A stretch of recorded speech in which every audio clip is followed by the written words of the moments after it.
हज के लिए जाते हैं तो वहाँ पे कुर्बानी करनी होती है, लेकिन भीड़ भाड़ इतनी होती है, जो बुजुर्ग हैं हमारे वो भीड़ में नहीं जा पाते। तो वो अगर इस तरह से ऐसा हो सकता है कि जो कुर्बानी के पैसे हैं वो घर पर ही दे करके चले जाएं जब हज के लिए जाएं तो, और वो जब हज वहाँ पे मिना में हो तो जब हज का टाइम हो तो घर पे कॉल करने के आप जो है हमारा जो कुर्बानी वो कर दीजिए, उसके बाद हम एहराम खोलें, ऐसा हो सकता है कि इसलिए इसमें जानकारी लेंगे। उठ बांध कमर क्या डरता है, फिर देख खुदा क्या करता है। सही, तो जब एहराम बांध लिया तो डरना किस चीज़ का।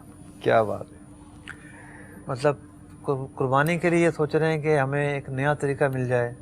जो सवाल इनका है इसकी कोई गुंजाइश नहीं है। कुर्बानी का हुदूद हरम में होना ज़रूरी है। ठीक है, तो ये वाजिबात से है। तो कुर्बानी अपने वतन में नहीं हो सकती, कुर्बानी वहीं होगी। और हज जो है वो जहाँ माली इबादत है वहीं बदनी इबादत भी है। बेशक। और बदनी इबादत इसलिए कहा गया है कि इसमें मुशक्क़त है। तो ये सब एक्टिविटीज़ करनी है, तगोदो और मुशक्क़तें करनी है। ठीक। इसमें ये हो सकता है कि जो हिम्मत वाले अफराद हैं, जवान अफराद हैं, वो पहले ही जाकर जायज़ा ले लें। ठीक है। मतलब दो सूरतें हैं, या तो 9 तारीख को गए और फिर निकल जाएं, वो बहुत मुश्किल है। 7-8 तारीख को जहाँ भी जानवर ज़बा होते हैं, ठीक है, जैसे शौकिया के करीब, शौकिया के इलाका है, शौकिया है, काकिया है, काकिया है वहाँ पे, जी जी जी जी, हलाका भी कहते हैं उसे। जी बिल्कुल। तो जहाँ कुबरी है, मिसफिला की तरफ से जब निकलेंगे तो पहला पुल आएगा, ओवरहेड ब्रिज बना हुआ है, उसे कुबरी कहते हैं वहाँ के लोग जी। तो वहाँ गाड़ियाँ खड़ी होती हैं और वो गाड़ियाँ बमुश्किल 5 से 10 रियाल के अंदर ले जाती हैं। बहुत करीब है वहाँ से, वहाँ मंडी है पूरी। तो वहाँ सिर्फ ज़बानी कलामी जाकर बात कराएं, पहले जायज़ा लेकर आ जाए, बात कराएं कि हम हमारा कोई नुमाइंदा आएगा और आकर जो है वो कुर्बानी करेगा। ठीक है। और फिर उस दिन खुद जाएं, उन पर इन्हिसार ना करें। बहुत जो है ना सूरत हाल ख़राब है। और वहाँ जाकर उम्र के जानवर जो भी हैं, यानी उम्र पर के तकाज़े पर पूरा उतरते हैं। जैसे छोटा जो जानवर है वो 1 साल, हाँ दुम्बे या भेड़ की इजाज़त है कि वो दिखने में अगर साल भर का मालूम होता है, 6 महीने का, तो उसकी इजाज़त है। और बड़ा जो जानवर है वो कम से कम 2 साल। लेकिन वहाँ तो मुफ्ती साहब जिस जानवर पे हाथ रखे तो हाज़ा कामिल, बस वो बंदे ने अकल से काम लेना है। बिल्कुल ठीक है। इसकी कुर्बानी और इसकी इबादत का मसला है, एहतियात इसने करनी है, दूसरा नहीं करेगा। दूसरा तो कारोबार कर रहा है। सही है। तो फिर जो है वो पहले से बात कर लें।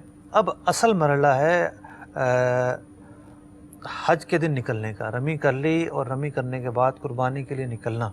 सही। ट्रैफिक जाम होता है और मतलब ऐसी सूरत हाल होती है कि मतलब देखने के काबिल है। मोटरसाइकिल पर लोग लेकर आ जाते हैं मोटरसाइकिल कि जनाब आपको कहाँ जाना है, वो सामने जो खंबा नज़र है वहाँ जाना है, 50 रियाल लूँगा। अच्छा, 100 रियाल लूँगा। ये हज वाले दिन की बात, हज वाले दिनों के अंदर मतलब यहाँ से वहाँ जाना, मूव करना बहुत मुश्किल हो जाता है। अच्छा, सुना है कि मीना में भी कुर्बानी मिलती है। जी मिलती है, शायद पिछले साल आगे जाकर जो है वो एरिया उन्होंने मखसूस किया होता है। शौकिया और हलाका जो है यहाँ आना तो मुमकिन नहीं है। यानी ये मीना का अपोजिट एरिया है, 20-25 किलोमीटर दूर तो होगा। यहाँ आना बहुत मुश्किल है, मुमकिन नहीं है। बल्कि मीना की तरफ और मुज़दलिफ़ा भी हरम में है, वहाँ भी मज़बा खाने हैं। इन एरियाज़ में तलाश किया जाए मज़बा खाने, किसी से मालूम किया जाए। तो काफ़िले वाले अपने 2-3 अफराद को जो जमा हो, हिम्मत वाले हों, उनको भेज दें। ये कि 20-25 इस्लामी भाइयों का 26 का अगर काफ़िला है तो उसमें 3 मुकर्रर हो जाए जो समझदार, नाम देकर भेज दें।